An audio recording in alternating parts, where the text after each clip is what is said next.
Bonjour à tous, c'est Absolute et bienvenue dans cette nouvelle vidéo. Aujourd'hui nous allons aborder les éléments que vous avez pu louper dans le film L'Ascension de Skywalker. Entre easter eggs et autres informations que vous avez pu rater, cette vidéo pourrait bien changer votre vision du film, alors c'est parti. Alors que le texte déroulant du film s'ouvre, il nous est dit que l'empereur Palpatine de retour du monde des morts a fait passer un message qui a été diffusé dans le cadre d'une opération commerciale sur le jeu Fortnite. At last the work of generations is complete. The great error is corrected. The day of victory is at hand. The day of revenge. The day of the Sith. Par la suite, la caméra s'abaisse et le ciel étoilé laisse place à une immense planète teintée de rouge qui, bien qu'ayant un aspect forestier, s'avère être Mustafar, la planète sur laquelle Vador a fait construire son château, mais également le lieu de son duel contre son ancien maître Obi-Wan Kenobi.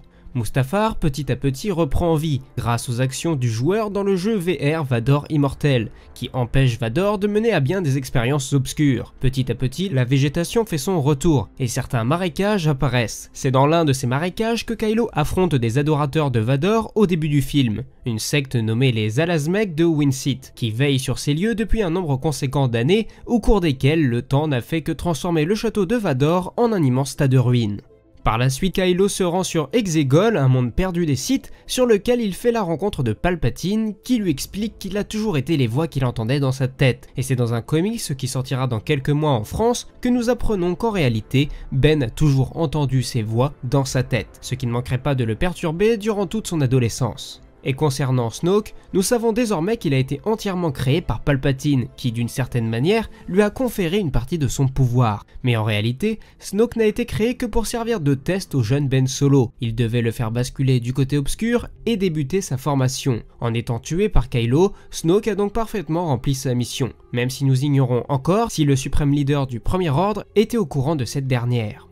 Et tant qu'on y est à parler de Star Wars 8, lorsque les troupes du Premier Ordre déploient leurs marcheurs sur Crait, ils se positionnent en formation Virce. Virce étant le nom de l'officier de l'Empire conduisant l'attaque sur la base Echo au début de l'épisode 5 avec les marcheurs TBTT. Par la suite, l'empereur fera sortir de sous terre des centaines si ce n'est des milliers de destroyers, tous équipés d'une super arme, ces derniers étant produits en secret par les adeptes Sith dans les chantiers navals de la planète. Et concernant le reste de l'armée Sith, nous reviendrons plus en détail dans une autre vidéo sur ces derniers. Cependant, je peux toutefois vous expliquer pourquoi les soldats sont extrêmement jeunes. Il s'agit tout simplement des enfants qui ont depuis plus de 30 ans été enlevés à leur famille, ou bien alors ce sont tout simplement des descendants des adeptes Sith, qui ont été endoctrinés afin de vouer une admiration sans faille au côté obscur. Ce sont donc de parfaits fanatiques, éblouis par les histoires qu'on leur a racontées concernant l'ancien régime impérial de Palpatine. De son côté, le général Alejandro Pryde est un ancien officier de l'Empire qui est désormais le plus haut gradé du Premier Ordre, en dessous bien sûr de Kylo Ren. Celui-ci commande le croiseur Steadfast qui lui a été remis par Snoke lui-même. Ce vaisseau porte le même nom que son ancien destroyer perdu lors de la bataille de Jakku qui a vu la victoire finale de l'Alliance rebelle sur l'Empire galactique. Lorsque nous retrouvons nos héros, ces derniers menés par Poe utilisent la technique dite des ricochets hyperspatiaux pour essayer de semer les chasseurs-tailles du Premier Ordre. C'est ainsi qu'ils se retrouveront dans les flèches miroirs d'Ivexia, un monde sur lequel l'ensemble des éléments semble se refléter, si l'on y prête suffisamment attention bien sûr. Mais tout ceci est également un bel hommage au niveau de l'architecture à un ancien concept art de Ralph McQuarrie. Nous arrivons donc sur la planète Ajan Klos, une planète découverte il y a bien des années par des explorateurs aldoraniens qui ont conservé cette découverte secrète si jamais cela s'avérait nécessaire. C'est donc sur cette planète que Luke a débuté l'entraînement de sa sœur Leia aux arts Jedi, mais c'est également ici que Leia a eu sa vision, selon laquelle son fils mourrait à partir du moment où elle accomplirait son destin de Jedi. De ce fait, elle s'est concentrée sur une autre mission importante, la politique.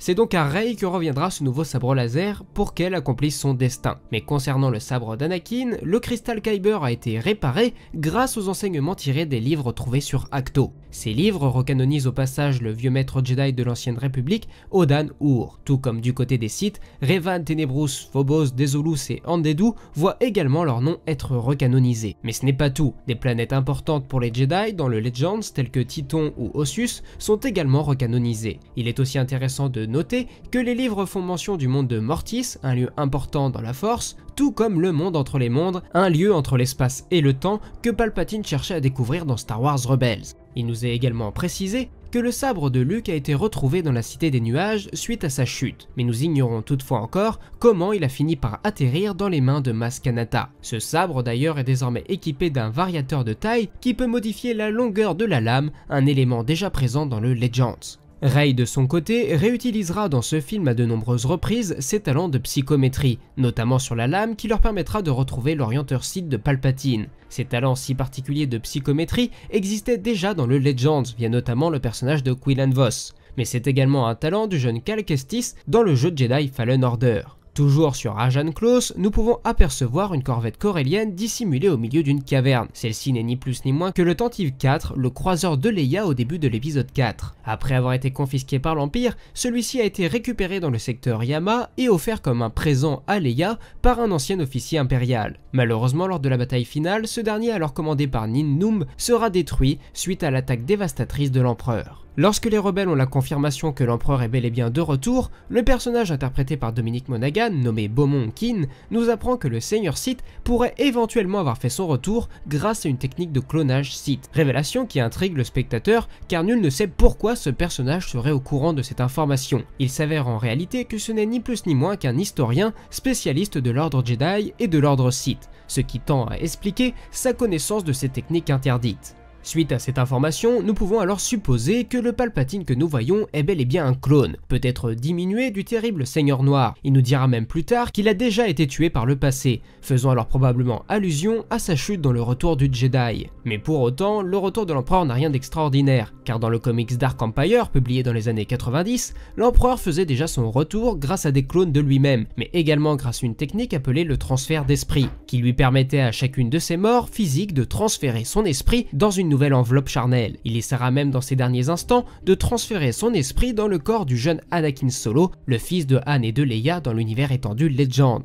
De ce fait, rien d'étonnant au fait qu'il cherche à transférer son esprit dans le corps de Rey à la fin du film. De plus, dans la trilogie de romans Darkbane, qui était elle aussi dans l'univers étendu Legends, ce Seigneur Sith utilisera également cette technique de transfert d'esprit sur son apprenti lors de leur dernier combat, mais malgré tout il sera vaincu. Cependant, une partie de son esprit continuera de vivre à travers celui de son apprenti. De ce point de vue-là, cela rejoint la révélation de Palpatine selon laquelle tous les anciens Sith vivent à travers lui. Toujours concernant Palpatine, nous pouvons évoquer le fait que le design de son trône est en réalité tiré d'un ancien concept art non utilisé pour la production de l'épisode 6. Et dans les éléments qui sont là encore réutilisés, Palpatine, lors de sa première rencontre avec Kylo, reprononcera une phrase qu'il avait lui-même dite à Anakin Skywalker des années plus tôt. Le côté obscur de la Force donne accès à de nombreux pouvoirs que certains jugent contre nature.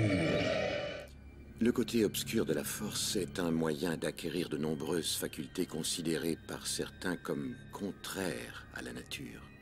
Une fois sur Pasaana, C-3PO révèle à ses compagnons que la fête qui se tient devant eux est célébrée tous les 42 ans. Un numéro évoquant également le nombre d'années séparant la sortie du tout premier Star Wars en 1977 et la sortie du dernier en 2019. C'est également sur cette planète que nos héros feront la rencontre de l'ancien général de l'Alliance, Lando Calrissian. Ce dernier vit reclus depuis environ 13 ans. En effet, comme nombre d'anciennes figures de l'Alliance rebelle, la famille de Lando a été déchirée suite aux actions menées par le Premier Ordre. Dans le cas de Lando, cela consiste en l'enlèvement de sa fille, qui, nous l'apprendrons plus tard, n'est nul autre que Jannah, l'ex-Stormtrooper que Finn rencontre sur Cave Beer, une scène qui sera probablement conservée dans la novélisation de l'épisode 9. Après cette tragédie, Lando a accompagné Luke dans ses recherches et c'est une fois sur Pasaana que Lando a décidé de s'établir définitivement sur celle-ci. Côté vestimentaire ou aussi de son équipement, son pistolet arbalète n'est en réalité que son ancien blaster SE-14R modifié et sa canne représente sa très chère Cité des Nuages au niveau du pommeau. Plus tard, après la capture de Chewbacca par les Chevaliers de Ren, Rey tente d'intercepter un vaisseau grâce à la Force, chose jamais démontrée à l'écran, si ce n'est lorsque Yoda sort le X-Wing de Luke du marécage dans l'épisode 5, mais celui-ci est à l'arrêt, et de ce fait n'oppose pas une résistance comparable. Mais pour autant, pour les plus expérimentés d'entre nous, l'exploit de Rey n'est en réalité que minime comparé à ce que pouvait réaliser Starkiller dans le jeu Le Pouvoir de la Force, dans lequel il parvenait à faire s'écraser un immense destroyer impérial. Après cela, les héros font une pause dans un champ d'astéroïdes, ce qui ne manquera pas de nous rappeler les épisodes 2 et 5, et on peut même raccrocher à cela le fait que lors de ces différentes courses-poursuites, l'un des partis se cache de l'autre avant de le prendre en filature, comme le font les Chevaliers de Ren dans l'épisode 9, Obi-Wan vis-à-vis de Jango Fett dans le 2, et même Boba Fett dans le 5 lorsque la flotte impériale saute en hyperespace. Et tant qu'on y est à parler des Chevaliers de Ren, ceux-ci sont amenés régulièrement à rencontrer Albec, un alchimiste Sith qui répare et renforce leurs armures. C'est ce personnage qui se charge de reforger le masque de Kylo Ren. Par la suite, sur Kijimi et lors du passage de nos héros dans un bar local, il semblerait que celui-ci ne soit tenu que par le légendaire John Williams, l'unique compositeur de la saga Star Wars.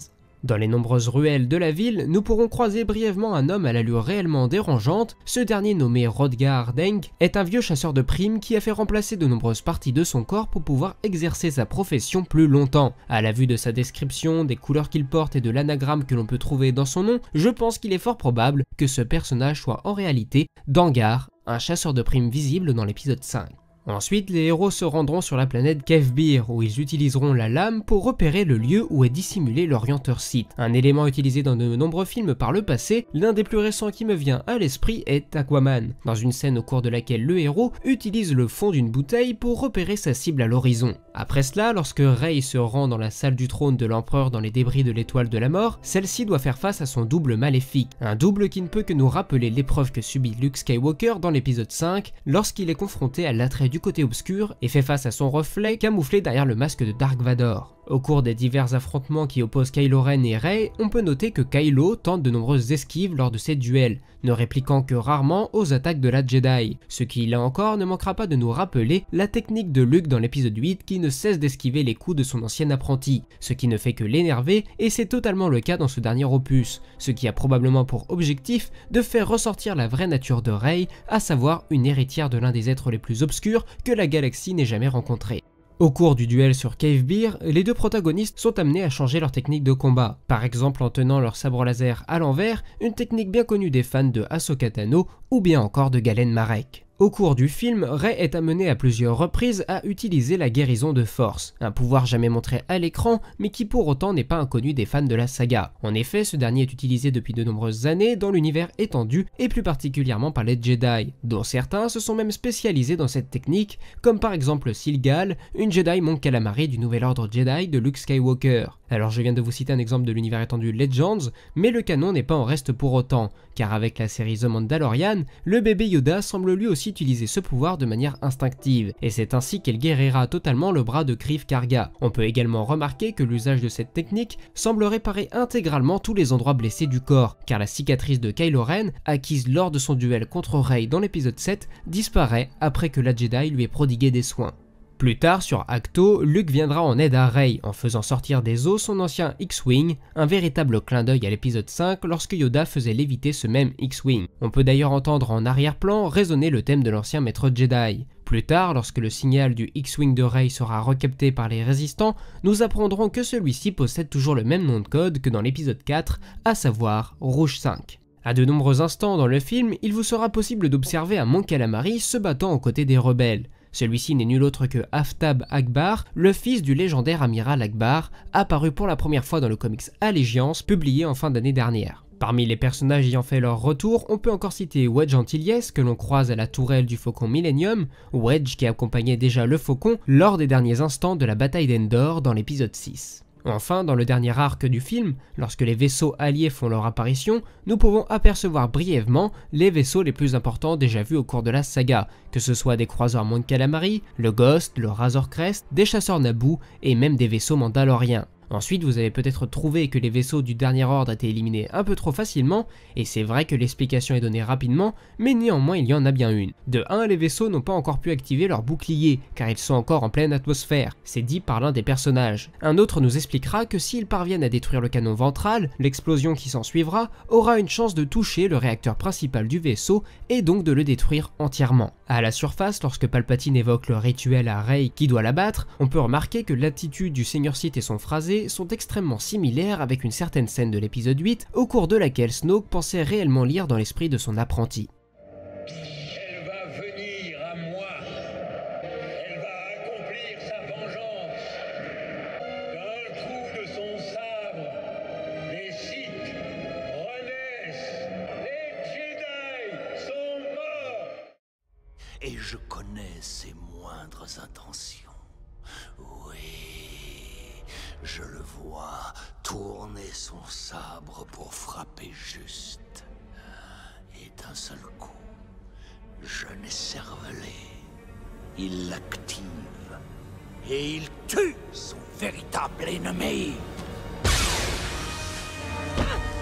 On pourra également remarquer que tout au long du film, que Kylo ou Ben, ça dépend des moments, utilisera de nombreux gestes souvent également réalisés par son paternel. Lors du duel opposant Rey à Palpatine, celle-ci se retrouvera à terre et dans un dernier espoir, elle récitera des paroles prononcées pour la première fois en tout début du film. Ces paroles lui permettront de reprendre contact avec de nombreux Jedi du passé. Parmi eux, Luminara Unduli, Aayla Secura, Mace Windu, Qui-Gon Jinn, Yoda, Ahsoka Tano, Kanan Jarrus, Obi-Wan Kenobi, Anakin Skywalker qui lui demandera de rétablir l'équilibre comme il l'a fait auparavant, et bien évidemment Luke Skywalker. Ensuite, pour revenir sur le fait que Rey soit une Palpatine, on peut préciser qu'ils ont un style de combat similaire. Depuis l'épisode 7, je dis que Rey ne se bat pas comme une Jedi, et au début je formulais ça comme étant une critique car c'est censé être l'héroïne, la future Jedi, et elle se bat la plupart du temps avec colère, avec des mouvements super agressifs.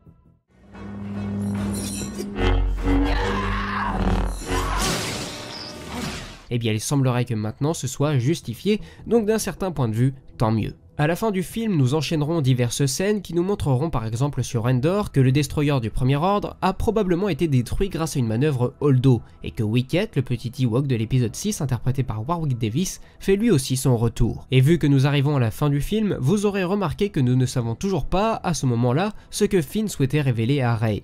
Eh bien en réalité, selon Abrams, le réalisateur, Finn voulait juste lui avouer qu'il était sensible à la force, ce que nous avons tous pu deviner, notamment lorsqu'il ressent la mort de Rey en montant à bord du Faucon. Car oui, Rey est bel et bien morte, mais sera bien ressuscitée par le sacrifice de Ben Solo. Enfin, pour conclure, le dernier détail que j'ai pu relever, c'est que la dernière phrase de C-3PO dans le film est prononcée lorsque le X-Wing de Rey se pose sur Agent Close, et il s'adresse à R2 en disant d'une manière un peu surprise « Tu as entendu ». C'est une phrase qui n'est pas anodine car c'est également la première phrase que nous pouvons entendre dans l'épisode 4 lorsque la corvette des rebelles est interceptée par le destroyer de Vador. Tu as entendu ça? Tu as entendu? Si j'ai loupé des détails, ce qui est tout à fait possible, n'hésitez pas à me le faire remarquer en commentaire et je rajouterai tous les autres éléments dans le commentaire qui sera épinglé. Sur ce, cette vidéo est à présent terminée et j'espère qu'elle vous aura plu. J'aimerais passer un petit message aux personnes qui soutiennent la chaîne sur YouTube et sur Utip, donc merci à Charles, Eric, Rerum, Nox Academia, Vert et enfin Wasp, merci à vous tous. Si vous souhaitez vous aussi soutenir financièrement la chaîne, tous les liens sont dans la description, mais vous pouvez aussi tout simplement vous contenter de laisser un petit pouce bleu, un commentaire ou bien encore vous abonner à la chaîne. Je vous invite également à me rejoindre sur mes divers réseaux sociaux, Twitter, Facebook, Instagram, tous les liens sont là encore dans la description. Enfin bref, moi il ne me reste plus qu'à vous dire à la prochaine, c'était Absolute et que la force soit avec vous, ciao.